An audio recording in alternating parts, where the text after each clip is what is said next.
अनोखे पक्षियों का संसार।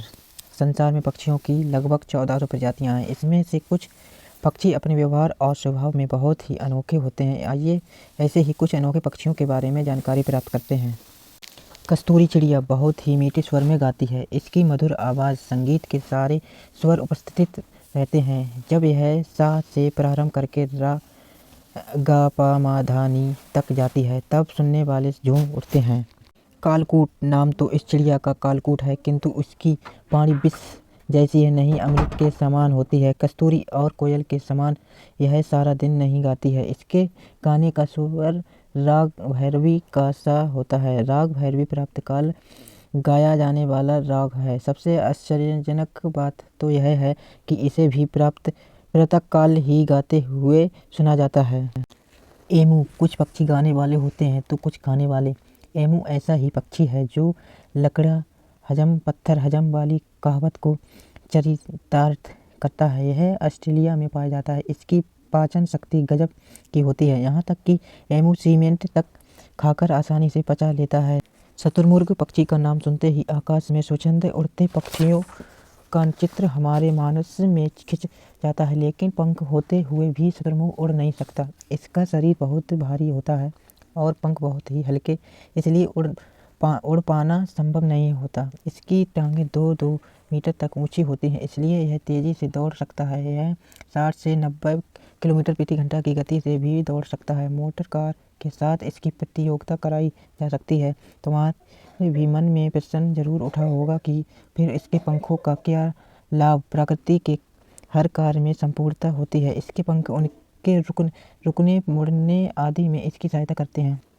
शुतुरमुर्ग की तरह पेंगुइन भी पंख वाला होकर उड़ नहीं पाता है। यह अंटार्कटिका और दक्षिण महासागर की बर्फीली धाराओं वाले द्वीपों में ही पाया जाता है। मानव की भांति यह अपने दोनों पंजों के बल चलता है। इसकी पीठ काली और छाती का भाग सफ़ेद होता है। डगमग डगमग चलता दौड़ता है। यह बड़ा आकर्षक लगता है। यह पक्षी उड़ता नहीं, किंतु पानी के अंदर ही अंदर मीलों तक तैरता है। हम उन्हें पनडुब्बी पक्षी भी कह सकते हैं। क्या पता पनडुब्बी बनाने की प्रेरणा वैज्ञानिकों को पेंगुइन को देखकर ही मिली हो। मनुष्य की भांति यह भी सामाजिक प्राणी है और अपना जीवन समूह में बिताते हैं। कबूतर, तुम सोचोगे कबूतर तो हम रोज देखते हैं, फिर यह अनोखे पक्षियों के वर्ग में कैसे आ सकते हैं। लेकिन क्या तुम जानते हो कबूतर बहुत ही बुद्धिमान होते हैं। इनकी स्मरण शक्ति भी तरफ होती है। प्राचीन काल में जब संचार के कोई साधन नहीं थे तब कबूतर से पोस्टमैन की तरह पत्र लाने ले जाने का काम लिया जाता था। बुद्धिमान कबूतर को प्रशिक्षण करना कठिन नहीं होता। शायद यह जानकर तुम्हें हैरानी होगी कि इंटरनेट और सेल फोन के इस युग में आज भी महाराष्ट्र जैसे कुछ प्रांतों के दूर दराज के गांव में कबूतर द्वारा संदेश भेजे जाते हैं।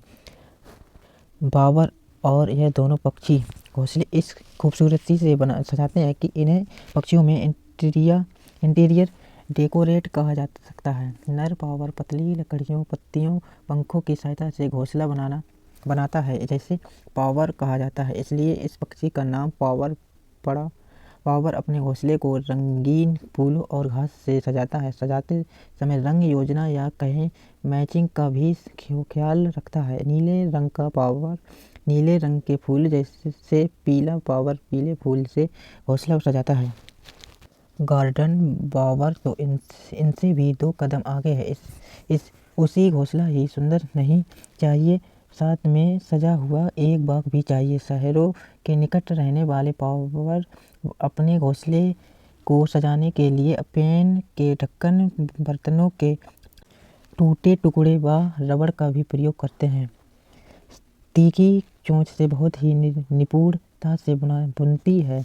एक लंबी नली जैसा सांकरा होता है। इसके घोंसले का प्रवेश द्वार फिर होती है चौड़ी सी थैली, जहाँ मुलायम रुई आदि बिछाकर यह अंडे देती है। प्रकृति में माँ ने इस प्यारी बिटिया को बहुत कुशल गृहिणी बनाया है। यह सभी पक्षी प्रकृति के अनोखे करिश्मे हैं। इनका संरक्षण हम सबका कर्तव्य है।